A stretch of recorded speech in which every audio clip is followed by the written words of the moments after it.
Hello everyone বন্ধুরা, welcome মাইমিন Singh চ্যানেলে তোমাদের সবাইকে স্বাগতম। আজকে সকালে খুব ঝুমঝুম বৃষ্টি হতেছিল। এই সময় দেখলাম আব্বু বাজার থেকে নিয়ে এসেছে দুটো জোড়া ইলিশ। এই ভেবে আম্মুর কাছে চলে গেলাম, আর কি কথা আছে, কেটে ফেললাম। আম্মু বলল সর্ষে ইলিশ করা যাক, তাই যেই ভাবনা সেই কাজ, চলে আসলাম সর্ষে ইলিশ রেসিপি নিয়ে। এখন আমি একটা ফ্রাইংয়ে তেল গরম করে নিয়েছি। এখন এখানে বেশ কিছুটা পেঁয়াজ দিয়ে দিছি। এখন পেঁয়াজগুলো খুব ভালোভাবে ফ্রাই করে নেব। এটা যখন বেশ ফ্রাই হয়ে যাবে, তারপরে আস্তে আস্তে এটাকে একটু নাড়িয়ে নেব।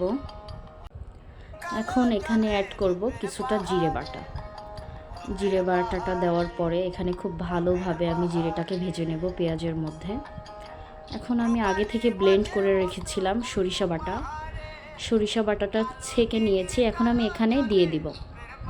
এখন যখন এটা পেঁয়াজ আর সরিষা বাটাটা ভাজা ভাজা হবে, এটাকে খুব অনবরত নাড়তে হবে। নাড়তে নাড়তে যখন এরকম একটা টেক্সচার চলে আসবে, আগে থেকে কেটে রাখা ইলিশগুলো এখন আমি সর্ষেতে ডুবিয়ে দেব। এখন আমি 1 পিস 2 পিস এভাবে করে সর্ষেতে আমি ডুবিয়ে দিচ্ছি। যখন সম্পূর্ণ মাছগুলো আমার দেওয়া হয়ে যাবে, একটু ঝাঁকিয়ে নেওয়ার পরে বেশ কিছুটা কাঁচামরিচ উপর দিয়ে ছড়িয়ে দেব। এখন দেখো, বেশ কিছুক্ষণ পরে আমি যখন আসলাম, দেখলাম বেশ খানিকটা তেল উঠে গেছে। মৃদু আছে বেশ কিছুক্ষণ জাল করে নেব।